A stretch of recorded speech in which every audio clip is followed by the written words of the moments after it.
We're going to go to the East Coast first because we do have a couple things to cover. A story in the Northeast, but also a story for the coastal Carolinas. Look at that gorgeous time lapse, though. Ooh. Wow. I love that. A little bit of sun action on the camera. I was captured on Sunday. Yeah, Ocean City, Maryland. Not giving that kind of vibe right now But this morning. the moon, hello. I know, right? Wow. I'll take that. Definitely some bright light coming off that moon set over the Atlantic. Meanwhile, as we take a look at your weather, we do have a coastal low. For the Northeast, you're getting lucky because it's going to be well offshore. No impacts for you. But for the Carolinas, you're getting clipped, and that means that we have a round of showers and storms and also everything that goes with a coastal low. Yes, you're going to see some minor beach erosion, which kind of feels like a lot compared to everything that we have been stacked up against for the shoreline over the last year or so. Here's a look at active radar. We got some thunderstorms that are right offshore and some pockets of heavy rain moving through the Delmarva. Yeah, I mean, I have to say, Britta, tracking this over the weekend, the forecast was a little bit variable. The model's not exactly coalescing on this until about yesterday. And even now, this low pressure system is not quite as far offshore as what we were initially forecasting for this hour, which means that we're spreading more of the heavy rain further north for the Delmarva into Virginia, when initially it was more so a forecast for locations like the Outer Banks. Outer Banks, though, they are still dealing with the onshore wind, so some coastal erosion concerns there. Then we've got some rain spreading north from D.C. towards Philly. None of this is going to be a big problem, only some moderate rain at times, but still just something of note when you're waking up on your Monday. Yeah, and for a Monday morning commute, this is always a little bit of a grumble to have the wet pavement. As we take a look at this low, it continues to just kind of meander off the coastline. This is a snapshot of 4 p.m. It's still right off the shoreline of Virginia. So that will continue to push off towards the east. By later tonight, it is out of our worries, but we'll watch it for coastal areas of Canada. Now, for the east coast of the U.S., showers extending through our Monday evening, about a ½ an inch. So this is not going to be a huge producer.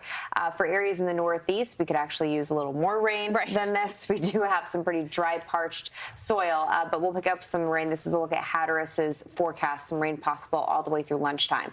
Now, the wave heights are important to note. Again, the coastline has been battered going back to the beginning of hurricane season. We didn't have any landfalls with the exception of Chantal, but in terms of hurricane action, having Erin and Berto, Imelda all offshore has added to a churning effect and an eating away at the sand. And so to have a coastal storm bring in some large surf for the East Coast, we unfortunately will continue to see some beach erosion. And that's going to be a story that lasts all the way through winter. We've had one nor'easter already. We're just in the beginning of the season. This is sort of a classic coastal storm, and so that's going to be a theme to the forecast that we're tracking all the way through, you know, gosh, probably April or May. Oh, yeah, definitely. I mean, unfortunately for the Outer Banks, that does mean coastal erosion is a big concern for you now and at least through the next couple of months. But this, while maybe not going to be a huge feature for New England, you head just a little bit further north into Canada, and we are seeing potentially some real rough weather as we jump into about, let's say, Tuesday afternoon, Tuesday evening.